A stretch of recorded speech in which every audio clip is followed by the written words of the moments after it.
Okay, I apologize for the sun in the background. If you know my videos, a lot of them are in the car just because I don't have a lot of time. Or when I get home, I do other things.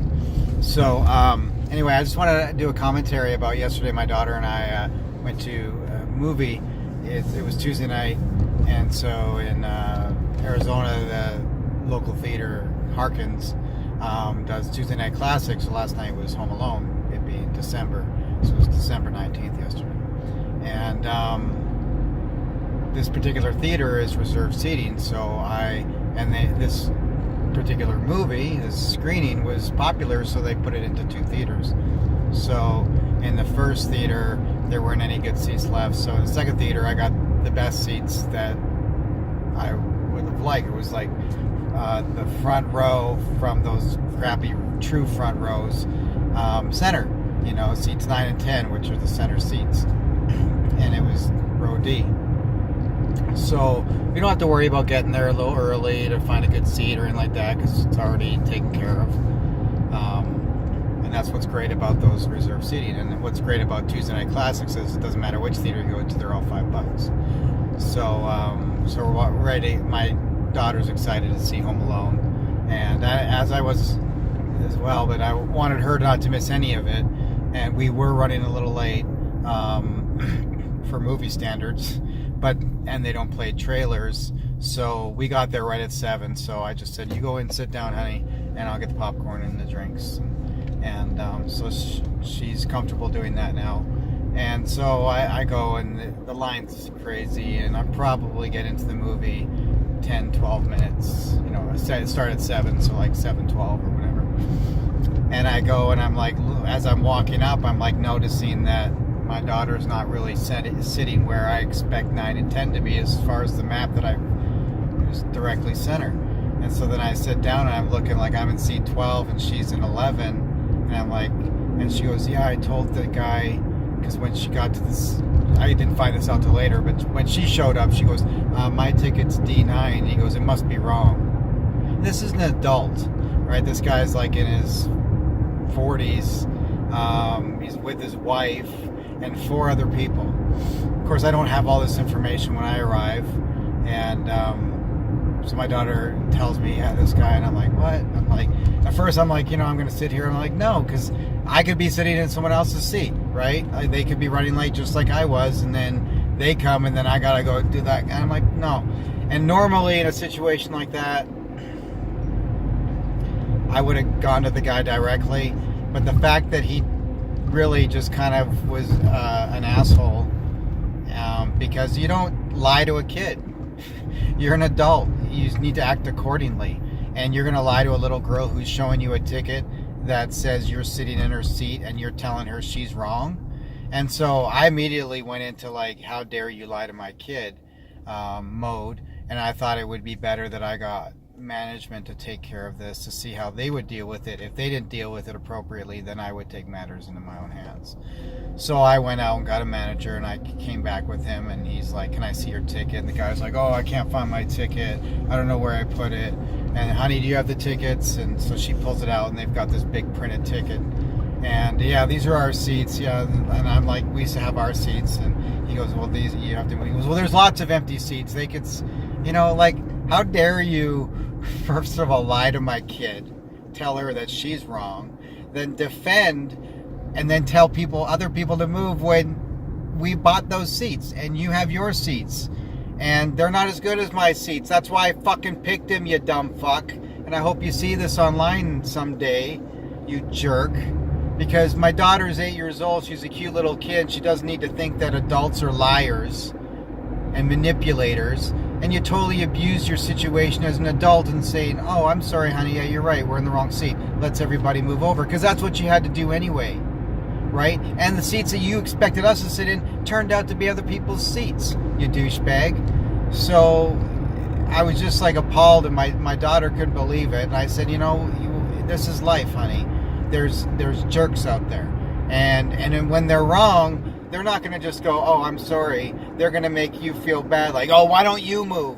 Why don't you inconvenience yourself? Why don't," and there's a lot of people like that. It's how you deal with it. So the manager held it did an awesome job. He's like, no, there's a reason these seats are assigned, and move over. He's like, well, we got 6 tickets. Well, you bought 6 tickets, and you definitely didn't buy these 2, because I bought these 2. And he's trying to be like, whatever. And I'm like, act your age, Or I said, how old are you? But anyway, my whole point of the story is, first of all, it's tough being wrong. But that guy made a conscious decision to be a jerk because he was sitting in a seat that he knew he wasn't his. And then when a little girl approached him and said, hey, you're in my seat, he lied to her and then made her feel like she was wrong. And he tried to project his mistake onto my daughter. And I'm really working on not taking care of those kind of people right on the spot, because the only thing was that prevented me really, other than trying to get the manager to do it, is I'm going to ruin the show for these other people, right? And it already was being ruined because this guy didn't want to move out of the seat that he didn't pay for.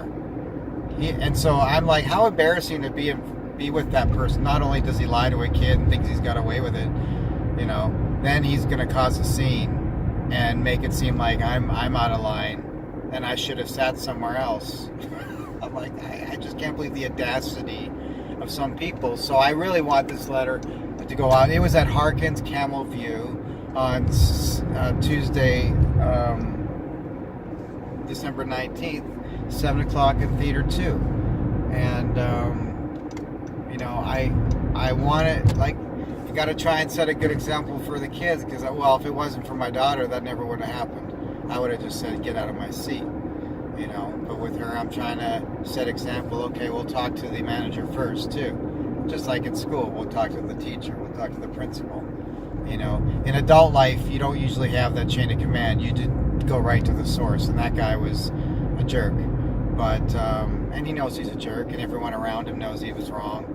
Everyone in the theater knew he was wrong, and now he got embarrassed because he got called out.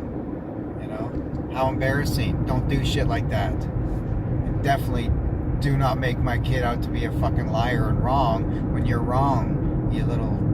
I really wish this was a day and age where you could just say, hey, why don't we go step outside? I'm gonna adjust your behavior.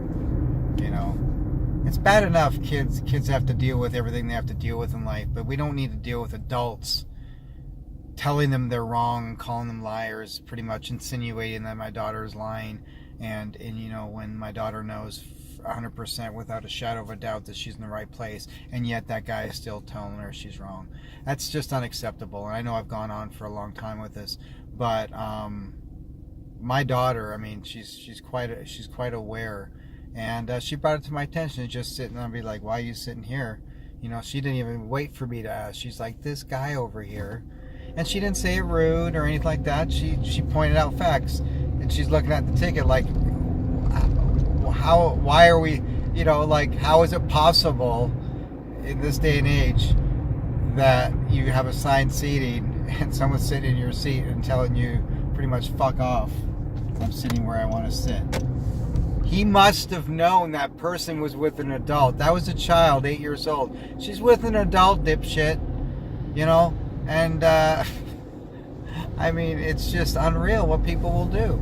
It's unreal. And that guy looked like an everyday guy. He wasn't like a bully looking guy. He actually, his miserable life, that he's got to go around lying to kids.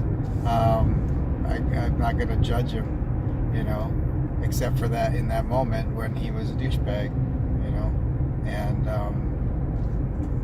yeah, they didn't get up too quick either. They stay seated. They wanted me to leave first. That's probably best. Anyway, if you're out there, do the right thing. Consider others. Be aware of your surroundings. Don't project your flaws and your mistakes onto others. If you make a mistake, then just own up to it. That's the most important thing. No one's free from fault. It's what we do when we make those mistakes. And if you're gonna do something wrong and then point your finger at others, then, well, you hope you don't come across me, because I will correct you right away.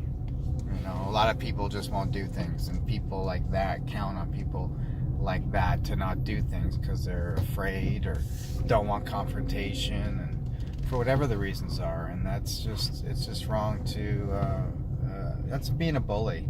That guy was totally bullying a little girl in a sense, like, I'm bigger than you, so guess what, you're gonna sit not in your seat. Fucking asshole. Oh shit, oh, she's with an adult. Okay, guy. Anyway, I'm done. I gotta drive here. Jeez.